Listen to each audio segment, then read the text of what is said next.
রাধে রাধে বন্ধুরা, আবার আমি তোমাদের কাছে চলে এলাম একটি ছোট্ট ভিডিও নিয়ে। বন্ধুরা, আজ আমার ভিডিওর টাইটেল হলো সনাতন ধর্মে যে 18টি পুরাণ আছে।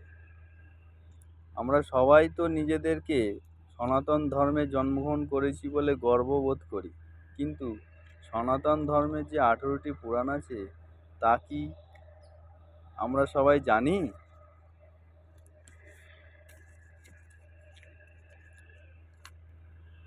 আমি তোমাদেরকে বলে দিচ্ছি সেই 18টি পুরাণের নাম।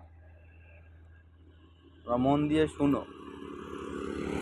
18টি পুরাণের নাম হলো ব্রহ্মপুরাণ, পদ্মপুরাণ, বিষ্ণু পুরাণ, ভাগবত পুরাণ, নারদ পুরাণ, মার্কণ্ডেয় পুরাণ, বায়ু পুরাণ, অগ্নি পুরাণ, স্কন্ধ পুরাণ, ব্রহ্মবৈবর্ত পুরাণ, মৎস্য পুরাণ, বরাহ পুরাণ, লিঙ্গ পুরাণ, বামন পুরাণ, কুর্ম পুরাণ, ব্রহ্মাণ্ড পুরাণ আর গরুড় পুরাণ।